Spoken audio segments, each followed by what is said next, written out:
Okey, kalau ada masalah bagi tahu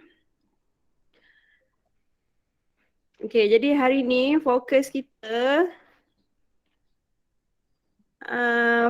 kita ialah tentang beberapa topik, iaitu satu, keperluan sistem pengangkutan keperluan sistem pengangkutan untuk organisma multisel yang kompleks. Apa kepentingan dia? Okey, kedua, jenis sistem peredaran. Ketiga, persamaan antara sistem peredaran dalam organisma multisel. Okay, ada 3 jenis sistem peredaran yang kita akan bincangkan. Sekejap, cikgu tak nampak ni orang masuk ke apa, sekejap.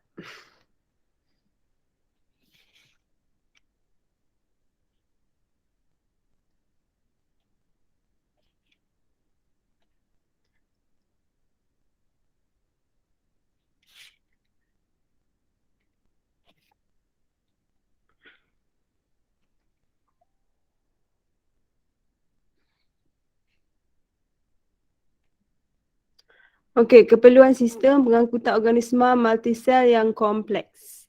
Okey, multisel yang kompleks ni, organisma multisel adalah organisma yang lebih daripada satu sel lah. Kalau unisel seperti ameba, hydra, planaria, itu satu sel. Okey, sekarang ini multisel. Jadi kalau organisma yang satu sel, dia tidak memerlukan sistem pengangkutan.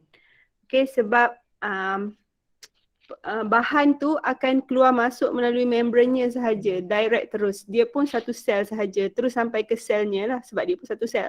Okey, tapi untuk pengangkutan, untuk organisma multisel, sangat perlu sistem pengangkutan. Okey, jadi itu yang kita bincangkan. Okey, sel yang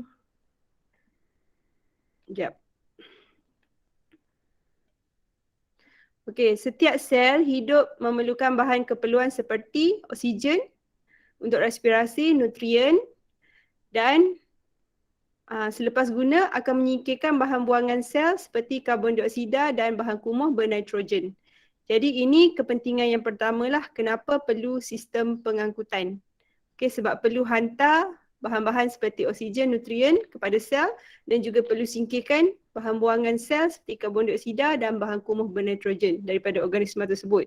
Okey, yang kedua, organisma multisel ni adalah organisma yang kompleks, yang bersaiz besar.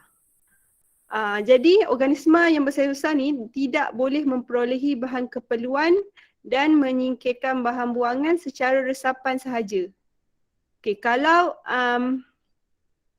unisel, dia hanya boleh menyingkirkan dan mengambil bahan keperluan secara resapan direct daripada persekitaran dengan diri dia, melalui membran sahaja. Sebab dia pun adalah, organisma unisel ni adalah kecil. Okey, tapi multisel dia kompleks dan bersaiz besar, sedangkan isi padunya besar, tapi jumlah luas permukaannya yang terdedah kepada resapan, proses resapan adalah kecil. So bila kita bahagikan JLP, jumlah luas permukaan bahagi isi padu, nilainya adalah kecil. So organisma yang JLP per I kecil perlukan sistem pengangkutan lah. Okey, apa maksud pertukaran tadi? Pertukaran secara resapan tadi. Okey, contoh kat sini ni adalah ameba. So ameba ni hanya satu sel sahaja. Kalau dia perlukan oksigen, oksigen terus masuk. Okey, dia perlukan oksigen, oksigen masuk. Kalau dia mahu singkirkan karbon dioksida akan meresap keluar. Semua pertukaran bahan berlaku secara resapan kerana sel berada dalam persekitaran.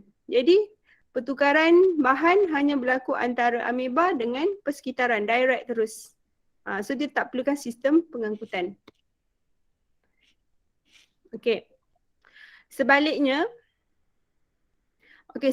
kalau organisma yang kompleks, organisma multisel, contoh manusia lah, ni tangan manusia kan. Okey, jadi tangan manusia ni apa sahaja, okey, contoh oksigen tak boleh meresap masuk ke tangan manusia macam ni. Tak ada oksigen meresap masuk ke kulit. Karbon dioksida keluar ikut kulit, tak ada. Kita bukan ameba. So kita perlukan sistem pengangkutan sebab persekitaran kita ni persekitaran. Okey, ini dalam badan kita lah banyak-banyak sel. Sel-sel dalam badan kita ni dengan persekitaran kedudukan dia jauh. Okay, walaupun nampak ni dekat sebelah-sebelah, okay, ni persekitaran, ni kulit, tapi sebenarnya jauh sebab oksigen tak boleh masuk ikut sini. Pertukaran bahan tidak boleh berlaku secara resapan kerana sel terletak jauh dari persekitaran. Itu maksud dia. Beza dengan ameba. Jadi perlukan sistem pengangkutan lain yang akan hantar kepada sel-sel di sini. Okay, ni gambaran dalam lah. Kulit, ni persekitaran luar, kulit kita, epidermis, kemudian sel-sel badan. Tapi oksigen tak boleh masuk ke sini. So kita perlukan sistem pengangkutan. Okay. Itulah yang kita nak bincangkan, keperluan sistem pengangkutan organisma multisel kompleks. Okay, masih lagi keperluan ataupun kepentingan. Okay. Masalah bila ada kepentingan mesti bermula dengan masalah lah. Okay. Jadi kepentingan tu adalah penyelesaian kepada masalah. Okay, jadi masalah di sini jarak persekitaran luar dari sel pula terlalu jauh untuk pertukaran bahan secara langsung. Ini merujuk kepada organisma multisel kompleks. Okay, sel dengan jarak persekitaran luar jauh untuk wujudnya pertukaran bahan secara langsung. Tak boleh pertukaran secara langsung. So untuk mengatasi masalah ini, organisma multisel mempunyai sistem pengangkutan dalaman. Mesti ada satu sistem pengangkutan yang akan hantar bahan-bahan seperti nutrien, oksigen untuk sampai ke sel. So dalam vertebrata, sistem pengangkutan ini yang kita nak bincangkan, sistem pengangkutan ni kita kenali sebagai sistem peredaran darah. Okey.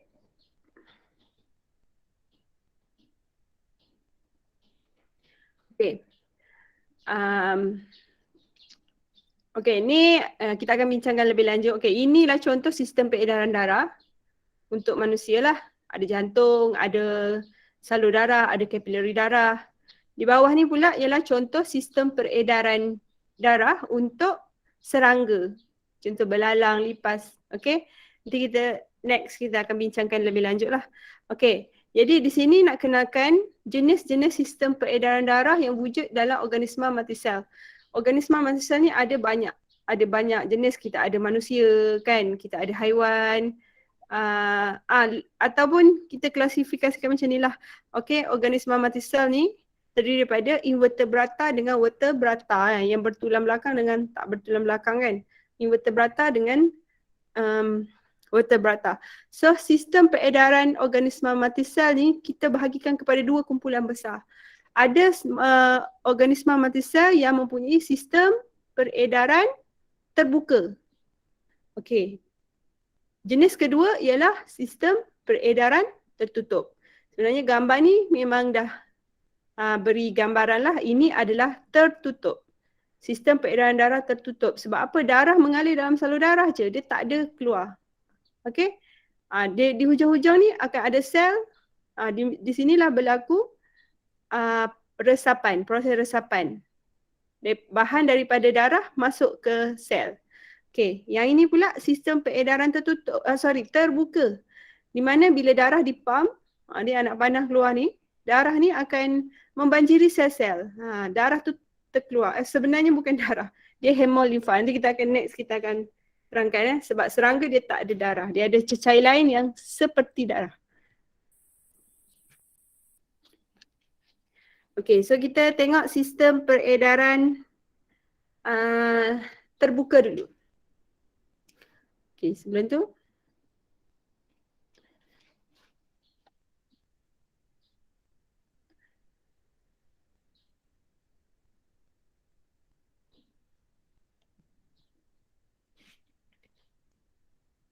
okey. Sistem peredaran darah terbuka merujuk kepada organisma multisel yang invertebrata, jenis invertebrata. Okey. Contoh serangga macam belalang, lipas, dan jenis-jenis moluska. Macam moluska, kumpulan moluska ni yang spesies moluska ni spesies macam siput. Kan? Siput. Dia pun invertebrata kan. Yang ini jenis-jenis organisma multisel macam ni, sistem peredarannya adalah sistem peredaran terbuka. Okey, jadi basicnya dalam badan serangga, okey, ataupun moluska tu, dia ada jantung. Ni basic lah sistem peredarannya, jantung. Kemudian ada salur darah. Nama je salur kapilari darah, tapi sebenarnya dalamnya bukan darah, tapi dalamnya adalah hemolimfa nama dia. So hemolimfa ni mengalir dalam ibarat macam saluran darah, tapi sebenarnya salur hemolimfa lah kan. Salur hemolimfa. Okey, di hujung salur hemolimfa ni dia terbuka. Dia terus direct kepada sel-sel. Ni adalah sel-sel serangga contohnya.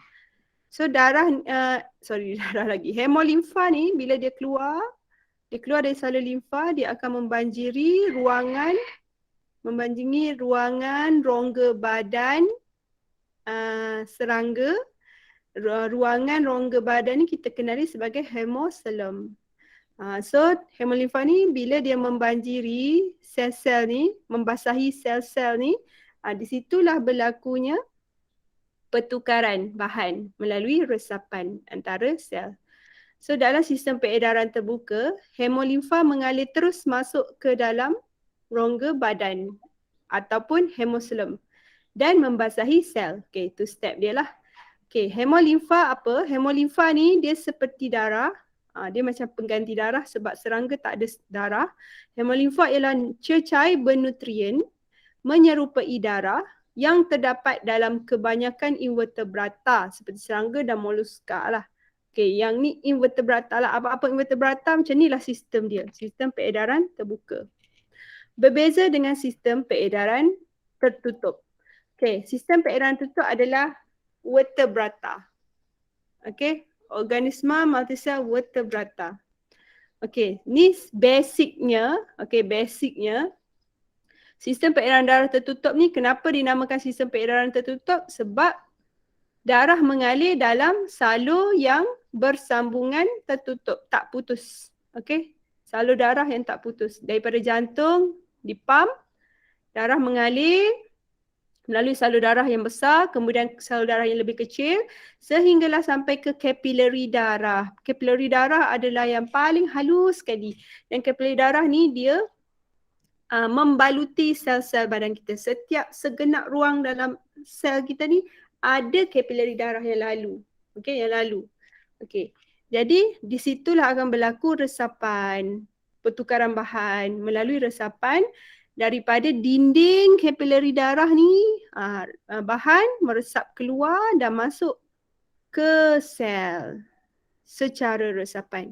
So dalam sistem peredaran tertutup, darah sentiasa terkandung dalam salur darah tertutup. Sebab tu dia nama sistem peredaran tertutup. Okey, salur tu berterusan dan diedar ke seluruh badan. Kedua, pertukaran bahan keperluan sel. Pertukaran bahan apa? Seperti oksigen, nutrien berlaku merentasi dinding kapilari darah dan masuk ke sel melalui membran sel tu. Okey. Okey, ni adalah haiwan-haiwan contoh sistem peredaran terbuka, serangga lah kan, semuanya invertebrata.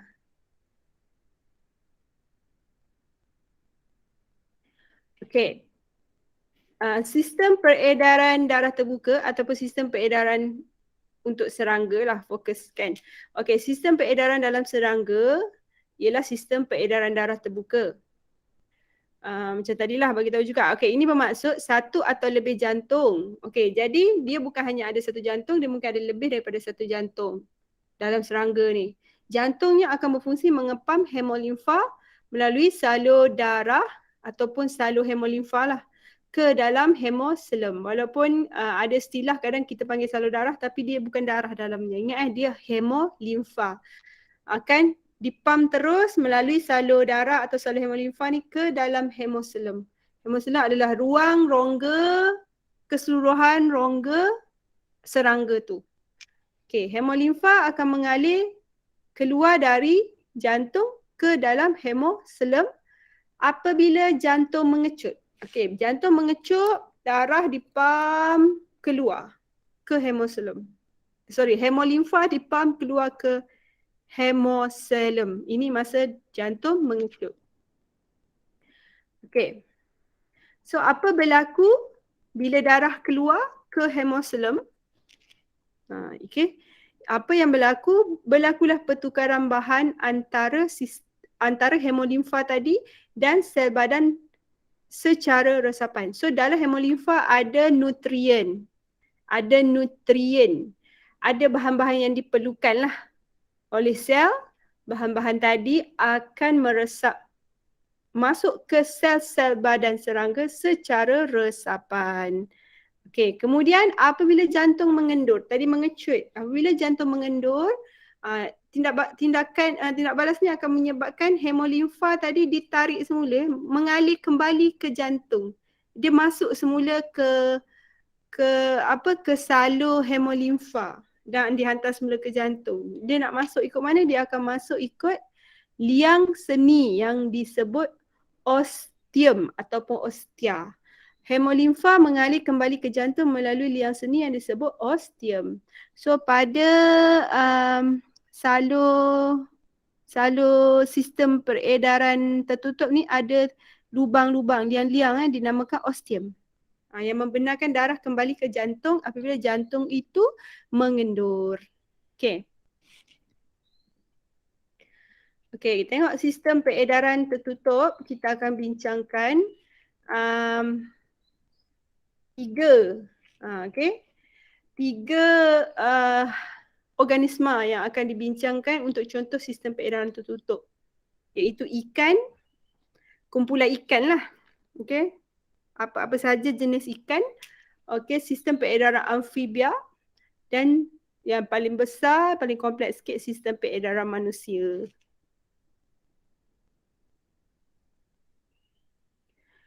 Okey, sistem peredaran ikan. Okey, bayangkan ikan. Okey, ikan,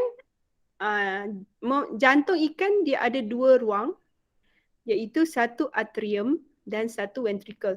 So sebelum ni kamu dah ada pengetahuan tentang jantung kan? Atrium, ventricle dah terbayang dah kan? Okey, untuk ikan dia ada dua ruang sahaja, satu atrium atas, bawah ventricle.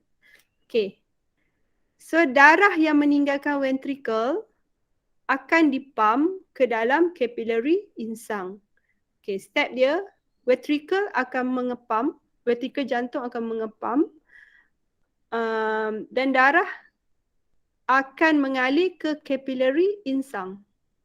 Capillary ni merujuk kepada darah kan, capillary darah. So pada insang diseliputi capillary. Darah tu akan mengalir hingga ke capillary insang bagi membolehkan pertukaran gas berlaku. So di situ akan berlakunya pertukaran gas. Oksigen dalam air meresap masuk ke dalam capillary darah. Karbon dioksida akan meresap keluar.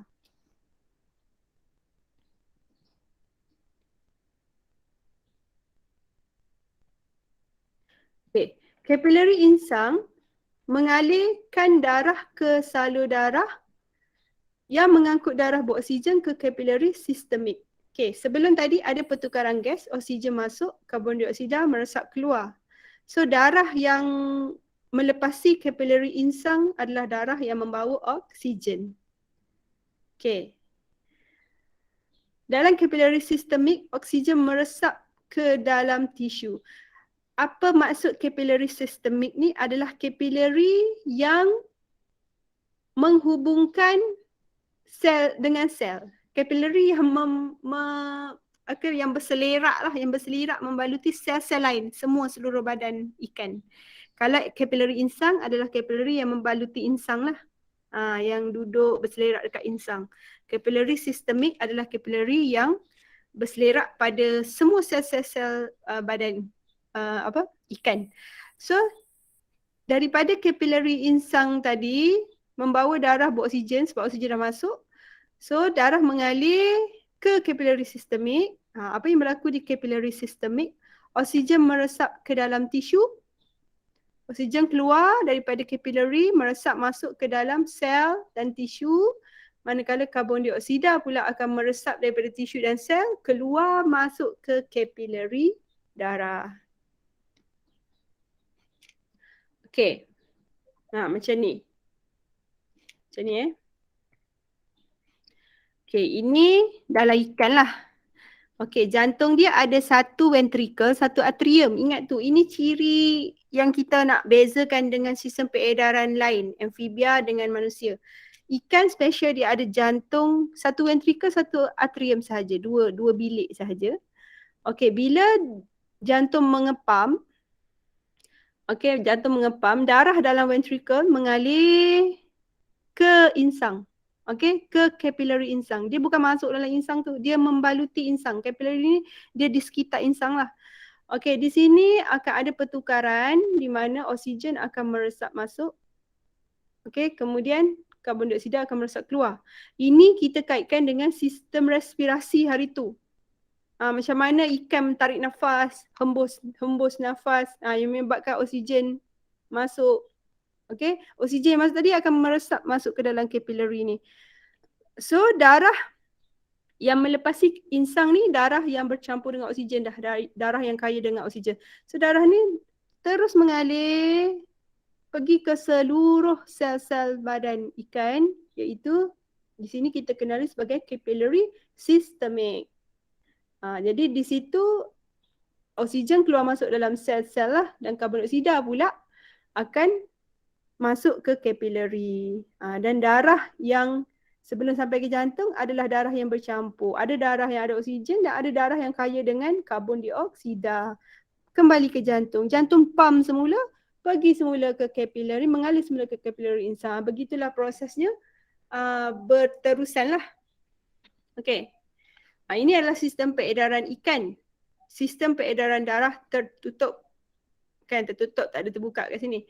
So darah terdi oksigen kemudian kembali ke atrium jantung melalui vena. Okey, darah masuk ke jantung melalui vena, darah keluar dari jantung melalui arteri. Dia simple je.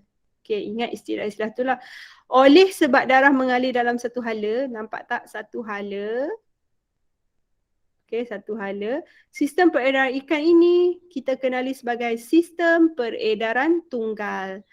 So ingat, sistem peredaran ikan adalah sistem peredaran tertutup dan tunggal. Sekali sahaja lengkap satu hala. Okey, tunggal satu hala. Sistem peredaran tertutup dan tunggal. Sistem peredaran ikan. Okey, simple je ikan. Kita tengok amfibia.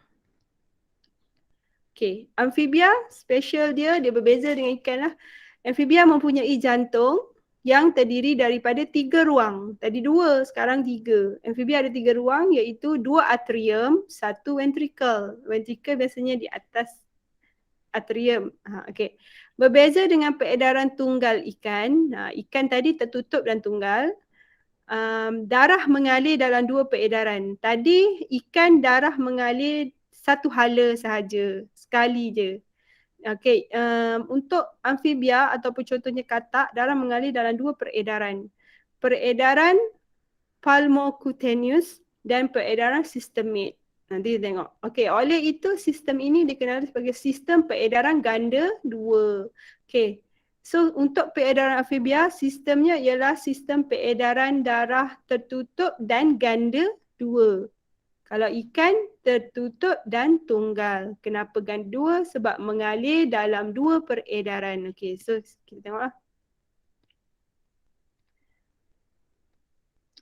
Okey, amfibia dikatakan mempunyai sistem peredaran ganda 2 yang tidak lengkap. Okey, ganda 2 tambah lagi istilah tidak lengkap pula. Okey, kenapa tidak lengkap? Kerana darah terdioksigen dan darah beroksigen akan bercampur. Ada masa darah terdioksigen dan darah beroksigen akan bercampur. Ini disebabkan oleh ruang dia tadi. Dia ada 2 atrium, 1 ventricle. Ada beberapa percampuran di situ. Okey, peredaran pulmocutaneous ni mengangkut darah ke paru-paru. Dia ada dua peredaran sebab dia ada dua peringkat. Okey, atas dan bawah. Peredaran pulmocutaneous ni adalah darah yang diangkut ke paru-paru dan kulit. Dan pertukaran gas berlaku di sini. Okey, darah yang diangkut ke paru-paru dan kulit.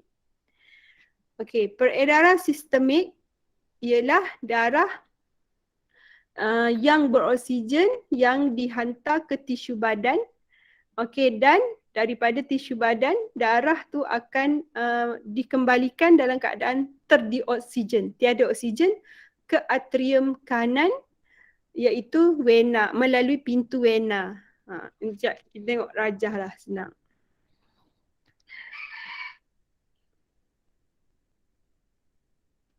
Okey, so rajah, kamu tengok rajah, ada juga di buku teks.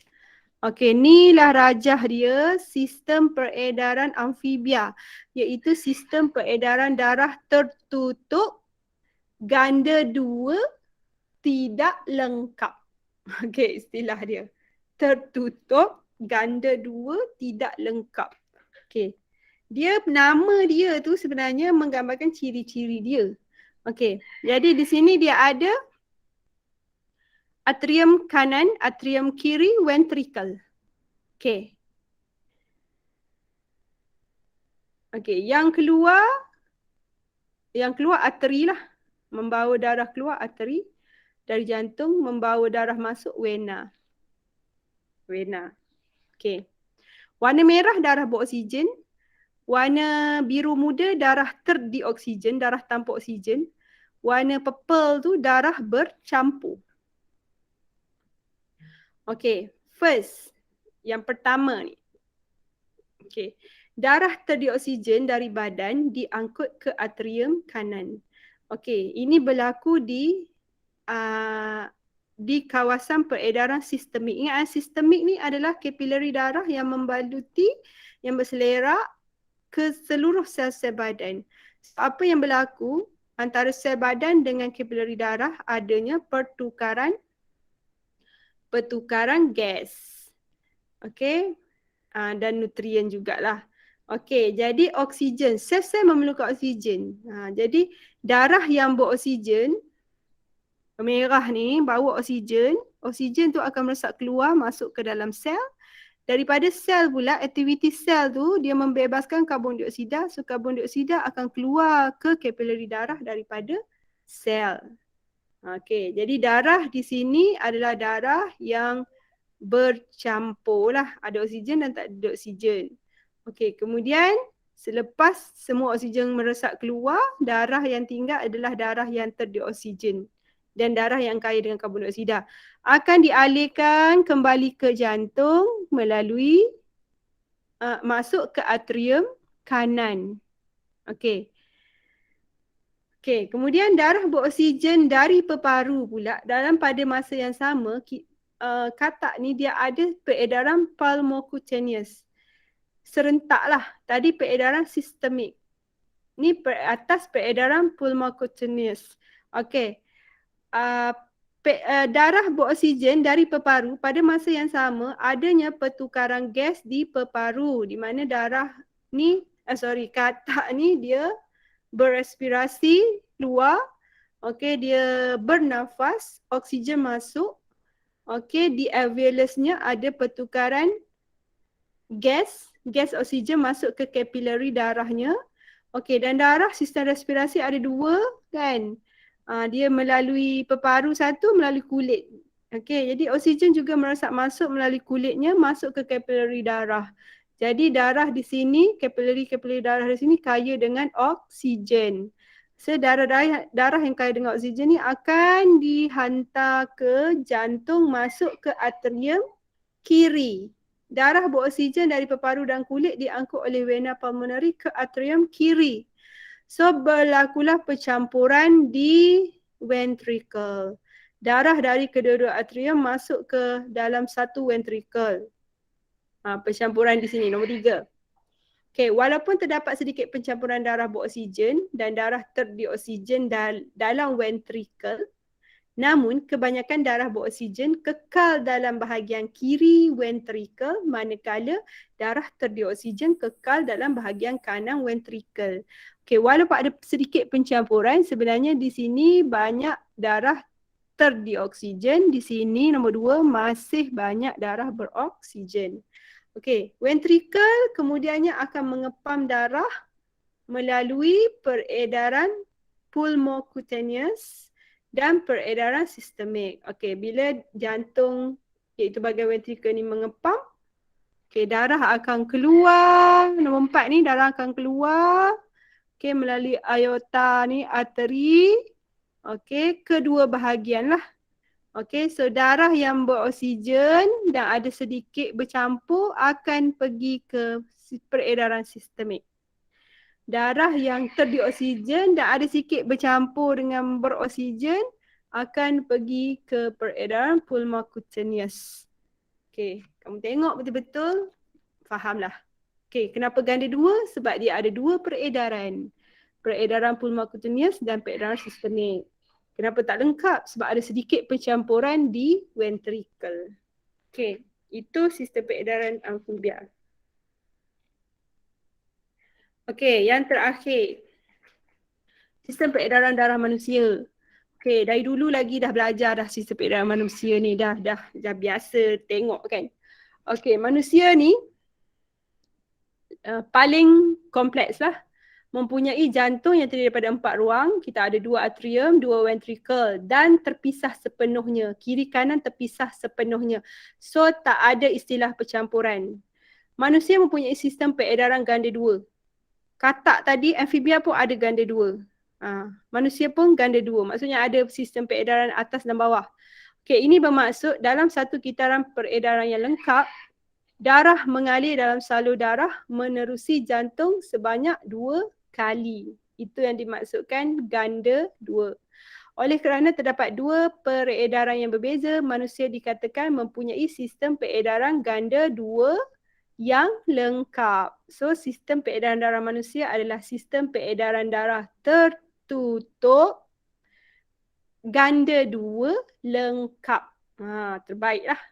Kalau amfibia tadi tertutup ganda 2 tidak lengkap. Kalau ikan tertutup tunggal. Okey. Okey. Kerana darah terdioksigen dan darah beroksigen tidak bercampur. Itu terbaiklah. Okey, so ini paling sempurna. Berbeza dengan katak tadi, beza dia ialah ventricle-nya ada 2 dan tidak bercampur. Tapi kaedahnya sama juga, di mana darah terdioksigen diangkut melalui arteri pulmonari. Terdioksigen maksudnya tiada oksigen. Okey, di sini darah yang keluar, darah yang warna biru ni terdioksigen. Okey, dia akan diangkut melalui arteri pulmonari. Ni, pulmonari. Ingat istilah arteri pulmonari. Yang darah yang keluar daripada jantung adalah melalui arteri. Kalau sebelah sini aorta, arteri aorta lah.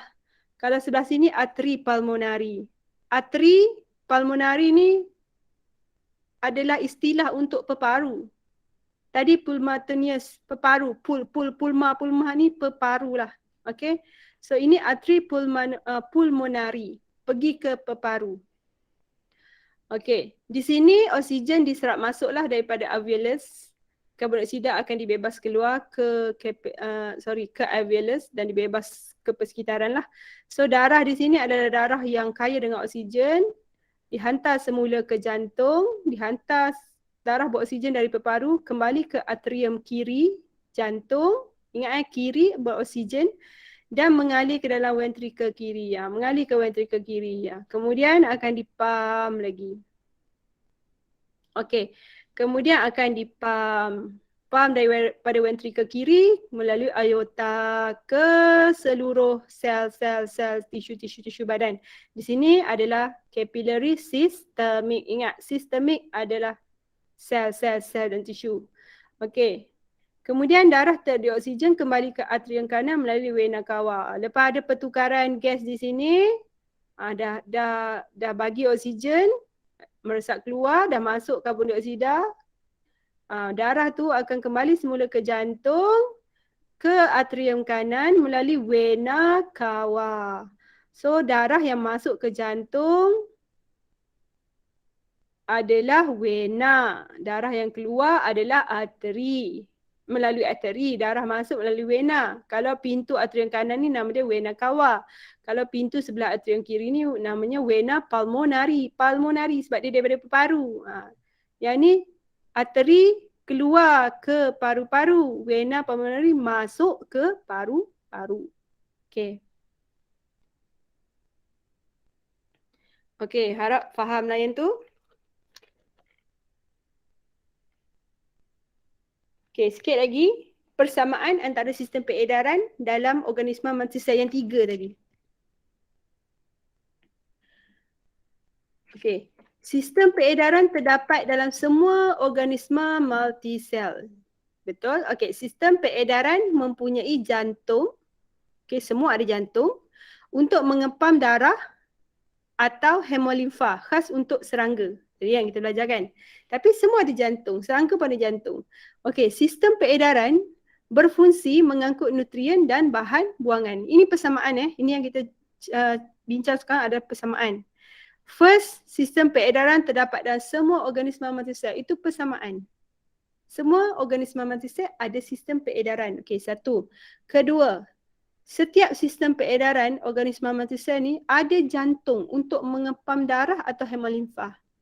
Tak boleh pukul rata darah sebab serangga guna hemolimfa. Ketiga, sistem peredaran berfungsi mengangkut nutrien dan bahan buangan. Jangan ingat angkut yang perlu saja, dia juga angkut yang tak perlu keluar.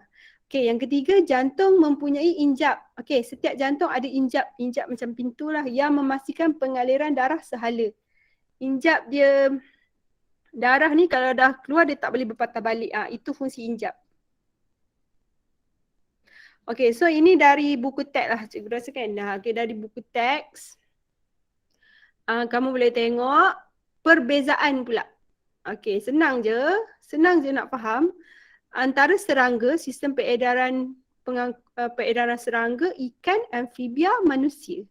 Okey, jenis atau nama dia, jenis sistem peredaran serangga, peredaran darah terbuka.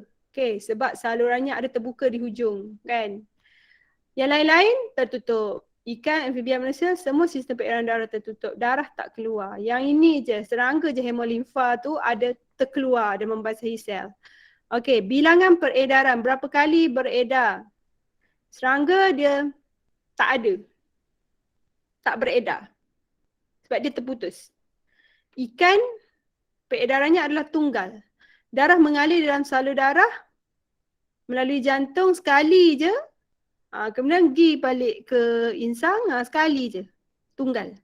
Amfibia dengan manusia adalah ganda dua sebab darah mengalir di dalam salur darah dan melalui jantung sebanyak 2 kali dalam satu peredaran lengkap. Itu adalah definisi untuk ganda dua. Darah mengalir di dalam salur darah dan melalui jantung sebanyak 2 kali dalam satu peredaran darah. Peredaran lengkap. Dia ada 2 kan? Okey, bilangan ruang jantung untuk serangga, jantung terdiri daripada banyak setiap segmen. Serangga ni badan dia segmen-segmen, bersegmen-segmen kan. Setiap segmen ada jantung. Okey, ikan ruangan jantung ada 2, satu atrium, satu ventricle. Amfibia 3, 2 atrium, 1 ventricle. Yang di sini darah bercampur. Manusia ada 4, 2 atrium, 2 ventricle. Darah tidak bercampur.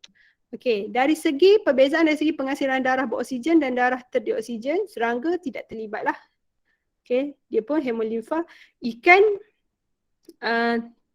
tidak terlibat. Amfibia. Ini biasanya kita bezakan antara amfibia dengan manusia. Amfibia sistem peredaran yang tidak lengkap. Istilah ini kerana darah beroksigen bercampur sedikit dengan darah terdioksigen di dalam ventricle. Manakala manusia adalah sistem peredaran yang lengkap kerana darah beroksigen tidak bercampur dengan darah terdioksigen di dalam ventricle. Kita ada ruangan yang berasingan. Okey. Okey. Itu sahaja untuk 10.1 lah. Okay. Esok cikgu akan terangkan sistem peredaran manusia. Khas untuk sistem peredaran manusia pula. Okay, jadi sila siapkan modul. Boleh dah lengkapkan modul.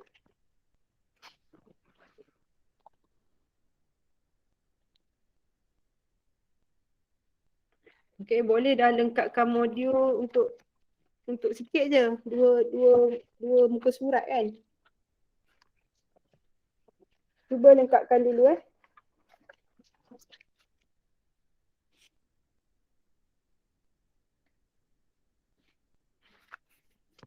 Ada soalan tak? Kamu tanya lah. Faham semua? Okey, mana dah?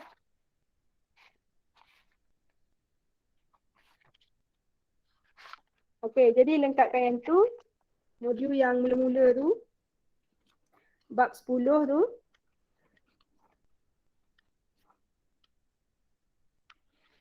Lepas tu untuk nota. Nota tu tetap kena buat walaupun cikgu tak ingatkan pun tetap kena buat.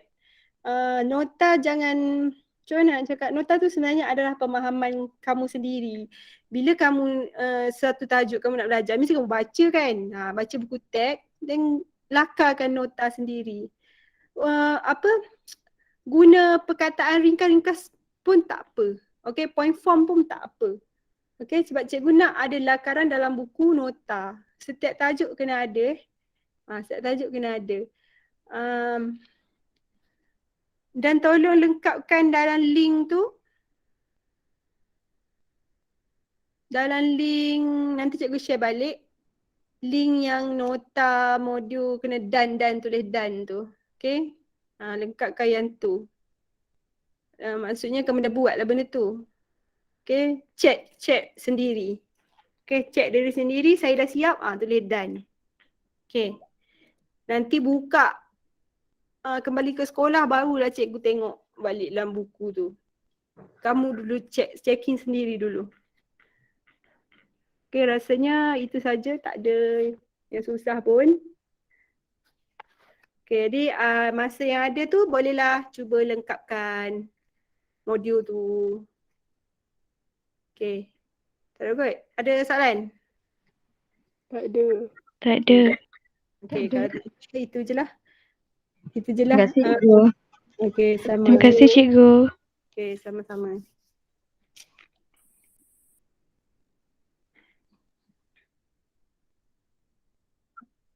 Okay, Terima kasih, Cikgu.